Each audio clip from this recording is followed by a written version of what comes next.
So with that, another idea that sprung to mind is that, Lot 2 over here is a little bit underutilized at certain points in the day. Maybe what we do is take the same idea, maybe we take a stall or bank of commuter stalls, move them over to this lot, and then whatever we decide to designate over in the west end, again, whether it's shopper parking or employee parking. In fact, I think we're going to be coming back to the CEDC for some input on that, because it could be substantial. It could be upwards of 20 to 30 spaces that we could free up. So again, trying to squeeze that proverbial blood out of the turnip to avoid having to somehow create additional surface parking opportunities and the like. Although I think we're probably at a juncture where we might need to have somebody come in, have a consultant come in and take a look and say, review how we're managing the system. Can we manage the system a better way? And really the goal there would be for dual usage of parking stalls, where we can capture during the day, either whether it's commuter parking or employee parking or business parking with residential parking overnight and the like. So that stall could be used 2, 3, maybe even 4 times by different user groups within a 24-hour period. When policies and planning issues begin to evolve and gain some structure and traction, it requires board discussion, and that's to give staff direction, establish parameters, and really help us identify what the end goal is, and the like. And so what we do wind up doing then are conducting workshop discussions, and we're having more and more of them as again, issues become more complex. There is nobody has the best solution for building the best mousetrap, and we go to the board and say, hey, here where the competing issues are, here's what our thoughts are, this is kind of what we would recommend based on what we know. Can you give us some further direction on how to proceed so that we can come up with a final solution set or sets for you to consider? And a good example of that was the recent discussion that the village board had as it related to the proposed business district. So what that means is that the business district concept is really a post-TIF strategy. By creating a business district, that gives us the underlying legal authority to use public funds for private economic development purposes. And really the thought process behind that is to continue on with the popular facade loan program. There's certainly other things that you could do, such as redevelopment projects, but I just don't anticipate something of that magnitude like the Triangle elsewhere, either in downtown or on the west end.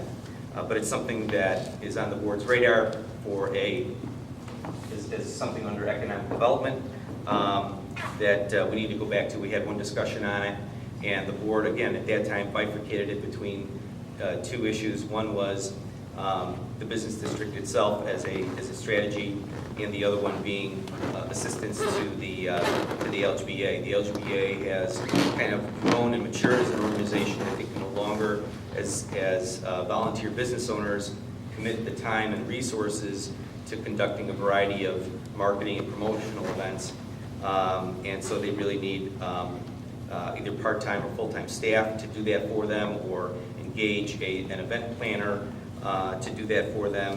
And so there's also board sensitivity to that issue, and further discussion is required on that as well. So those 2 items will be coming back to the village board for workshop discussion. Something on the horizon is a pension workshop that's planned for October 26th. This issue, or the issue of the village's pension funds and whether or not they are underfunded or somehow overcome the overcome what has been several successive losses to the pension funds due to investment losses in the marketplace, and should we shore those up, or do we continue on with the long-term plan of working through market corrections and the like? Again, this issue came out of a village board discussion during the workshop planning session back in March.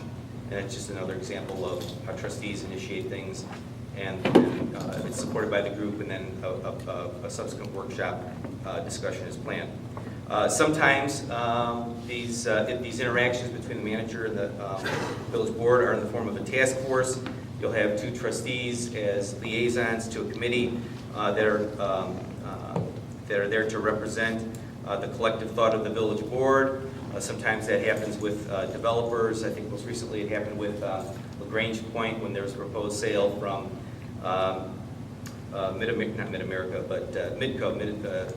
Midco, which was kind of like a splinter group of Mid-America, and selling that then to Inland Real Estate. And there were issues or concerns that the village board had at the time with respect to ownership, plans for development, long-term plans for not only constructing the facility, but then operating that facility for a period of time as represented to us by Midco. Really, the fundamental thought there was we want a commitment, we want some sort of longer-term commitment here on the part of the developer. Because we were going through, before the whole real estate implosion, what you were seeing in a variety of both commercial and real estate is flipping of properties. People would buy property, its value would appreciate, and then they turn around and sell the value of a land use approval or what have you. And that was something of concern to us. And through this task force process, in this particular case, we felt that we were able to establish some pretty clear parameters in as far as worked, and Inland's been committed, especially through these very tough times.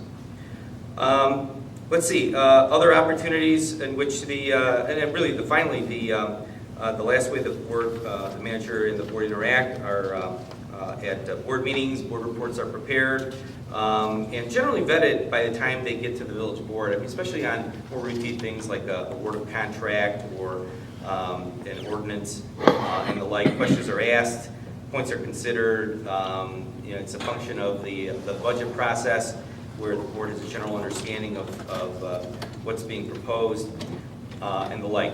But however, sometimes there are divergent opinions that occur, and those either get resolved at the dais, they're referred back to staff or to a commission, or another issue is raised, and that becomes the outcome of that process. And let me give you some examples of that.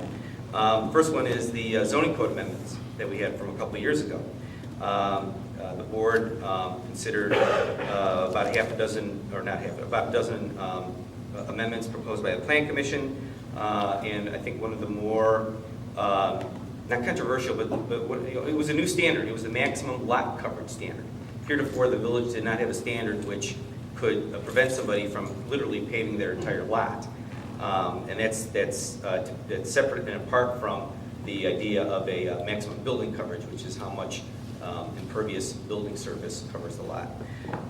And so there was this, it was really a great discussion, because along with that then was a desire to allow, really to incent homeowners that were either remodeling or building new construction to put back a detached garage, because the whole neighborly aspect of it, you got to walk back to your house, you engage in a conversation over the fence with the neighbor, et cetera, as opposed to a front-loading garage, which was a separate issue that the board was trying to address through this as well, and the fact that when somebody has an attached garage, there's also living space that's created above, which then makes the home more valuable. So what the board tried to do was incent the detached garage with a credit by X percent with respect to the max lot coverage standard. Anyway, that all got vetted out by the board at the board level. They asked us to do some additional research, came back to the village board, and ultimately that standard was adopted, and we're working through it right now as people are adding to their property, continue to improve their property and the like.